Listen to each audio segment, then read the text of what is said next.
Hello, ladies and gentlemen of the Intro. Today, we're discussing the Sly Cooper television show.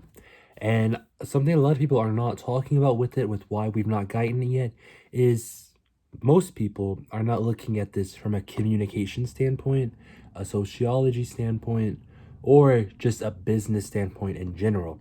And I thought, with me being the most highly educated member of this community online, the only one of us to go to an elite university, I figured, hey, maybe I should be the one to tell you about this. So, with that being said, let's talk about it. But first, to understand why this is happening and why we're not getting it when we're supposed to, we gotta go back in time. We gotta look at this Ratchet and Clank movie. Ratchet and Clank movie was not a good movie. It was absolutely god awful. But here's the thing. When you compare Ratchet with Sly and Jack, Ratchet has always been the worst of the three of them. Why they picked that one to continue making games for after PlayStation 2 and to be the first movie, that's like insane. I don't know why they did that. That's stupid. This is definition of stupid. But moving forward, with the disaster that was, and now with Sony doing the Sly Cooper television show, I think it's changed hands now like 15 different times. But Sony is looking at this. Originally, they were doing it with Technicolor or whoever it was, someone who didn't really have any professional history. They were literally just some random company off the street in France. That was it. And they are not someone you want to be doing your stuff. And I think Sony realized that. And now that Sony has their own Sony studio for movies and all this other stuff, and they now own Funimation, which they did not own beforehand, and with that comes an anime studio, I think from a business standpoint, Sony is doing this so that they can make it themselves. I am pretty sure the Sly Cooper TV show is going to be handed to one of the studios that Sony owns, and it's actually going to do a good job, which is really what needs to be done. Like when it comes to animated shows, if it's not made by an American studio or a Japanese studio, it is not going to be any good. This is facts. You cannot argue against that. The reason for that being is because there's just more experience in Europe and Africa and those places. Those guys aren't really into entertainment like the rest of the world, so they aren't able to perform at the way, an American studio in California would, or an American studio in Montreal, Quebec would, or even an American studio in Brazil would. But Japanese studios, they're like, they're the kings of animation. So this is probably going to fall to the hands of Funimation. They're going to probably find some studio that Sony owns to do it, which a lot of people don't understand. But the branching arm of Sony is huge. Like, they own everything. They are pretty much Disney, like, literally. So they're going to probably end up doing this on their own stand with their own company. Financially, that makes a lot of sense. Businessly, that makes a lot of sense. Businessly isn't even a word. But now we got to look at this through the social aspect of it. So people are very emotional about the Sly Cooper, Ratchet, Jack. People are very, very into that stuff. It's something that was of our childhood. It's nostalgic to us. It's special to us. It may not be special to people that were born before 1995 and after the year 2005. But those of us that was born within that 10-year time span, this stuff is very important to us. If you grew up in the GameCube era and you played these games, even though they were on PlayStation 2, but that's still just widely known as the GameCube era, you have a special place in your heart for these games. And that is not to be said that you don't have a special heart for other games, but these specifically, these three, Mario, Sunshine, Twilight Princess, and Halo, these are like your babies. To us, this is the Mario 3. For us, this is our Fortnite. For us, this is our Call of Duty, our Minecraft. So they're probably going to look at this like that. They don't want to mess this up again. They ruined the social media and the social outcry of Ratchet and Clank. That was horrible. It really, like, everyone I know, like, I wasn't too into Ratchet and Clank, I'm not gonna lie to you, but everyone I know who were really, really into it, they all hated the movie. Nobody enjoyed it. It reviewed poorly. It sold poorly. Nobody wanted to see it in theaters.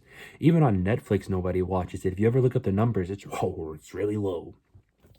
So I think socially, they're going to try to make this perfect so that social influence is able to draw this movie out, or this TV show, I should say, and make it as successful as it can. I think Sony realized that just because they have the money to just let somebody else handle it and not be bothered by it, that's probably not the best way to go anymore. I think Sony's going to end up doing it on their own time with one of their own studios and just hope for the best, which is obviously going to work because when it comes to entertainment, Sony is a lot like Microsoft and Nintendo. A lot of people see it like this, PlayStation sells the most consoles, hooray. But Sony is not the best company out of the three of them. They are actually the worst. But they are like Microsoft and Nintendo in a lot of ways. They know what to do to succeed. They know what to do to not fail. They know how to do this stuff. And what makes them better than Microsoft and Nintendo is that Sony is everywhere. Nintendo is just in video games and toys. Microsoft is just in technology as a general concept. And Sony is everywhere. They know what it takes to make a good movie. They know what it takes to make a good show. They know what it takes to make good music. They are literally the only person above them is probably Disney or maybe Apple. So with that, I think they're going to try to do this the best they possibly can socially. Because think about it. Nothing succeeds just because it's good. Things succeed because they are, I guess, socially accepted or socially loved. Like, for example, look at God of War 2018. If that game had came out on any other console, it would have been poorly received. It would have been poorly reviewed. But since it came out on PlayStation and everyone's gung-ho about PlayStation right now, it was a huge success. It was a pretty average game when you look at it as story, but because of the social presence that it had, it succeeded to like tremendously beyond what anybody expected. And that's not just calling out PlayStation. That's the same way games like Link's Awakening succeeded so much. Nobody likes 2D games. Everyone knows those are the worst kinds of games. But because it's a Nintendo property, it succeeded widely. And same with Gears of War 5. As much as I loved Gears of War 5 and I probably have like 80,000 hours in it, I recognize that if that had not been called Gears of War 5, if it had been like Trials of Mars or, I don't know, Kate's Evolution or just something to do with Gears of War in no way, it would have been the same way. It would not have succeeded because there's not the social influence there to make it, be big. A lot of things are like that. A lot of things we view as good, but people don't understand the social aspect of it as to why things succeed. But now, let's talk onto the communication side of things. So, communication is basically the study of conversation.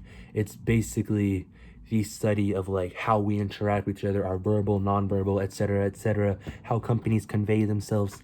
So, with them keeping us in the low end of things, with them keeping us out of the the word, we don't know what's going on with Sly Cooper, period. We do not know. We have absolutely no idea what's going on.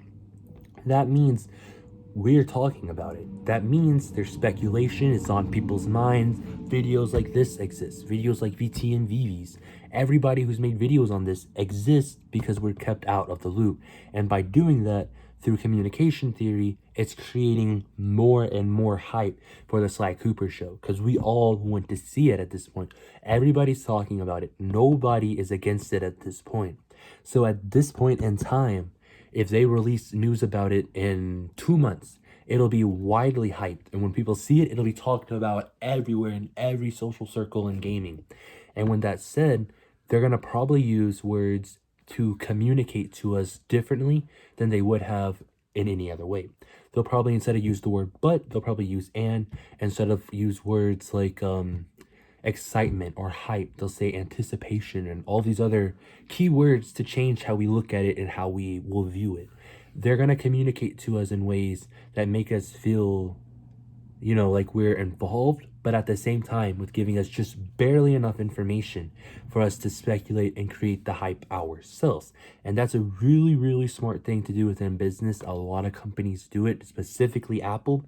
Apple will tell you about something and then not tell you about it for like 6 years. That's just what they do. And PlayStation's doing that right now with PlayStation 5. So they're going to probably do this with the Sly Cooper TV show as well, since Sony's probably going to be doing it on their own now. So with that being said, you should probably not worry about this. It's not canceled. I know I clickbait that in the title just for clickety clicks. It's getting kind of low now that I don't talk about games as much anymore. But Sony's going to probably play this smart. They're going to use social theory, communication theory, and all these other kinds of things to create hype for this upcoming television show. So that's extremely exciting. I think it's going to do really well. I'm excited for it. It'll do better than the Ratchet and Clank movie. I bit my tongue. It'll do better than the Ratchet and Clank movie, that's for sure. But I don't see it like failing. I think it's going to be great when it comes out. I think it's going to be critically, it's probably going to be butchered. But to us that grew up with this stuff, it's probably going to be a really enjoyable thing. We're probably going to really like it. We're going to probably watch through it 2 or 3 times in its first year, to be honest with you. So Sony's doing it right. There's nothing to be worried about. Nothing to cause, any kind of, I guess, bad feelings towards them about it. I do make a lot of jokes about this, but I'm not worried. I know it's in good hands. I know it's going to be fine. So with that being said, if you enjoyed the video, don't forget to like, comment, and subscribe. If you would like more educated, discussions about why things go wrong in video games or whatever, let me know in the comments down below, because I think I could probably tell you about it in ways that you will no longer worry about it, that you'll understand why things happen beyond just the point of, hey, they couldn't finish this in time, or blah, blah, blah, blah, blah. So with that being said, don't forget to like, comment, and subscribe if you're not already. Try not to die, and I'll see you in the next video.